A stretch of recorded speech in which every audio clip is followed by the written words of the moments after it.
Bonjour Eric Woerth. Bonjour. Le moins qu'on puisse dire, c'est que vous avez frappé fort en rentrant de vacances à Chamonix, puisque tous les journaux ce matin font la une sur cette fameuse liste. Alors il y a beaucoup de questions à la fois techniques et fondamentales sur la fiscalité en France, qui vous le savez est un tabou qu'on va essayer de résoudre pendant un quart d'heure ensemble. La première question me paraît assez évidente. D'où vient cette fameuse liste de 3000 contribuables ? Elle vient de deux sources différentes. La première, c'est, vous savez qu'il y a une direction des enquêtes fiscales, donc qui cherche de l'information qui peut être après traitée par les services fiscaux. Donc c'est une enquête qui a été menée. C'est l'administration, là. C'est l'administration, bien sûr. Donc c'est une enquête qui a été menée. Bien sûr, il y a des personnes qui ont donné des informations sous forme de liste. Non, pas contre de l'argent. On ne paye jamais les informations de cette nature. Ça avait été le cas aussi. En fait. Ça avait été le cas aussi sur le Liechtenstein, puisque un certain nombre de fiscs étrangers avaient rémunéré des intermédiaires qui avaient donné des informations. Ça n'a pas été le cas pour les Français, puisqu'on avait obtenu des informations de la part des administrations étrangères, évidemment sans argent. C'est aussi les banques qui vous les donnent. C'est aussi, oui, non, pas. Enfin, il y a deux sources. Donc la première source, c'est par le renseignement fiscal.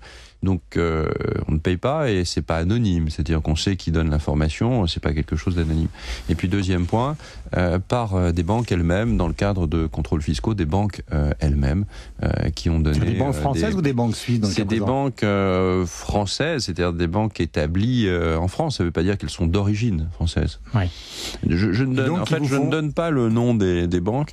D'abord parce qu'on continue à discuter avec elles, et puis surtout parce que cette initiative a vocation à s'élargir et à se généraliser. L'idée, c'est bien d'obtenir de la part de l'ensemble des banques françaises, c'est-à-dire des banques établies sur le territoire français, le nom systématique, d'ailleurs comme ça doit être normal, le nom des personnes qui transfèrent de l'argent à l'étranger, après au fisc de vérifier si ça fait l'objet d'une déclaration. Mais quand vous dites au JDD que justement les évadés fiscaux se dénoncent, c'est quand même une tradition assez peu française. On imagine mal les gens qui ont placé de l'argent au Singapour, au Liechtenstein, en Belgique ou en Suisse, arriver en courant à Bercy pour dire voilà l'argent que j'ai planqué. Moi je dis que le monde est en train de changer et que c'est pas uniquement des concepts, des paroles comme ça en l'air. Quand on fait le film depuis un an. Souvenez-vous, l'affaire du Liechtenstein avait provoqué un scandale en Allemagne, par exemple, absolument considérable, et ça avait rejailli sur beaucoup de pays. Et vous-même, comme l'ensemble de la presse française, s'était beaucoup intéressé à cette affaire. Moi, j'avais réagi d'une part en disant nous jouerons la transparence, et nous l'avons fait. Et d'autre part, nous irons jusqu'au bout. Et puis, nous avions également indiqué, et ça avec dans le cadre, au fond, de l'action du président de la République pour la transparence, qui était de dire on doit aller plus loin sur les paradis fiscaux, donc établir des listes. Et c'est ce qui a été fait par le G20. Donc on a une liste grise de pays qui manient le secret bancaire, donc qui ne communiquent pas aux autorités françaises les informations qu'elles détiennent, alors que donc, les Allemands, les Anglais, les Italiens. Donc on est sur la liste grise en fait de l'OCDE. On donne vie à cette liste grise, et c'est pas uniquement un chiffon de papier avec des noms d'État, c'est évidemment des gens, des comptes bancaires, des personnes qui à un moment donné ont décidé de frauder le fisc américain, le fisc allemand, le fisc anglais, le fisc français. Le fisc français fait son métier. Eric Woerth, que justement à partir, jusqu'au 31 décembre, les gens qui pourraient, si je puis dire, s'auto-dénoncer peuvent venir de n'importe où dans le monde. C'est pas simplement les 3000 de la liste en Suisse. Oui, bien sûr. Pas limite. Donc l'idée générale, c'est de dire, moi je dispose de 3000 noms. Enfin, le fisc dispose de 3000. C'est pas du bluff. De 3000 noms. Non, bien sûr que c'est pas du bluff. Donc dispose de 3000 noms. Vous les révérez ? À partir de non, parce que d'abord c'est pas le genre de la maison. Moi, je ne placarde pas des listes de noms sur des murs. C'est pas du tout comme ça que nous procédons.